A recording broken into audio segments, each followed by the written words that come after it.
Can we talk about this walkway to victory? What is the walkway to victory? Yeah, Reagan Legacy Foundation, which is formed by my wife, myself, and my family here just after 2001 when the USS Ronald Reagan was christened there in Norfolk. We put together a plan to provide scholarships, which we still do, to the men and women who serve aboard the USS Ronald Reagan and their family members at home. And we extended it not too many years ago because we visited Normandy, France so many times. And we made a partnership agreement basically with St. Mary Glees, Normandy, France, first town freed by America, D-Day morning, 4 o'clock in the morning. That's where all the paratroopers are going, on D-Day. Cool. And we made this agreement with them if we could take over a spot of their land there at St. Mary Glees and do a brick project and offer people the availability to go online, ReaganLegacyFoundation.org, and purchase the brick and put the name of a loved one on it, someone they know or served in the Second World War European theater, and we would have that brick, installed there at St. Mary Glees for all time to memorialize that person. And we started doing that, and we're actually running out of room, so we're going to have to end this at the end of this year because it's gone over so well. So this is what people can do. They can get a brick. If they don't know somebody, they can make a donation to the Reagan Legacy Foundation. It's $250 for a brick. It's the tax deductible. We're a 501c3, and we'll put the name of someone who served European theater on that brick, send you all the information of that person that you're memorializing. So if you go to St. Mary Glees, go to Normandy, France, which you should, and visit that area, you can look at the walkway to victory and find the name of that person you supported. And then that money goes to help the men and women serving on the USS Ronald Reagan. Absolutely right. It all trickles through. So the money from that ends up making scholarships available to the men and women on USS Ronald Reagan. And something different, we actually supply scholarships to the family members who were left at home. Because a lot of people forget, the family, and I can tell you from experience, the family members at home serve as much as those on the ship. And people forget that. And so they're trying to better their lives also. And so we supply scholarships to them. We give $1,000 scholarships to the men and women on the ship, $2,000 scholarships to the family members at home trying to better their education. So it all works through from the brick project all the way to scholarships for the young men and women on the ship and their families. Yeah, that's great. I'm going to be gone this week. I'm leaving. I'll be gone for like 2.5 days. And that's a burden on the wife and the kids, and I'm away. And it's like we have a 2-man operation here, and now it's down to a 1-man operation when I'm gone, or 1 woman. But I'm not gone for 9 months. But it's like I'm gone for 2.5 days. I'll be right back. Yeah. So for what these families go through, it's totally it's unbelievable. Your dad spoke of the World War II generation as eloquently as anyone. His Point to Hawk speech stands out. But what stands out to you about what he noticed, and just also your own observations of going over to France so many times about what these great Americans did and who we serve and the legacy of? Oh, it's amazing to talk to these men, these 17, 18-year-old kids who jumped out of planes, on D-Day. I remember one of them I was talking to one day, and he went out. They still on D-Day. Some of them will still go out double out of a plane on D-Day. And when this young man got to the ground, now an old man in his 90s, media operative went up to him and said, "How do you feel?" He says, "I feel great. Last time they were shooting at me." So these guys have a sense of humor to it also. But to go there and talk to them and see them, and just to get back to Walkway to Victory, when they can see their name on a brick, they start crying because they also somebody cares about me. Somebody really cared enough to put my name on something to memorialize me for doing what I did, during the Second World War here in France. It's amazing. But what's really scary is I was asked to, raise the flag at the American Cemetery in Normandy quite a few years ago. And I was playing golf with a 25-year-old young man here in California where I live. And I was telling him I was headed to Paris, and then I was going to go out to Normandy, raise the flag. And this 25-year-old kid looked at me and said, why do we have an American cemetery at Normandy? Had no clue. No clue. And I looked at him, I said, did you think D-Day is when your report card showed up? I mean, this is crazy. They had no concept. And this is the problem. We're not teaching history.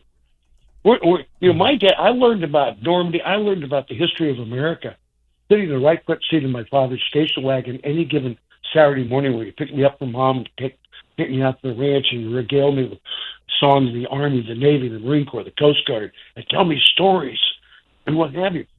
And we got to get back to that. We got to get back to telling our own children stories and so on. Like my son Cameron, he'll go out to the Reagan Library today with his 8-year-old and 6-year-old daughters and his 1.5-year-old son and take them out there as they have big events at my dad's library.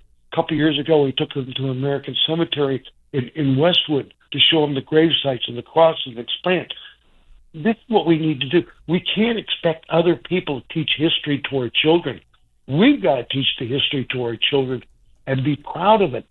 We in the last few years forgot how to love America. My dad loved America. That's how he loved America. So he ran for president because he loved it so much. We need to teach ourselves and teach our children to love America again. So glad you brought that up. Listen, the election last week was great. It was awesome. So happy. And everyone should walk with a little pep in their step. Mm-hmm. That's one puzzle piece of fixing what is very, very broken in our country. And we should be happy about it, but we have so much more work to do. And it's good work. But that's what you just said. I love it. It's so simple. We need to tell stories again. There are so many great stories of who we are as a country.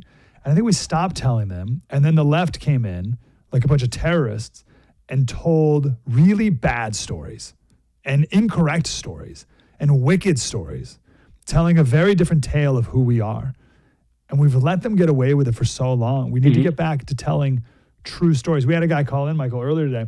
We start off every Monday with a gratitude segment. So people just call and talk about what they're grateful for. And this guy called in, his name's Audie. And I said, Audie, hey man, what's Audie? Cool name, right? He's like, yeah, I'm named after Audie Murphy.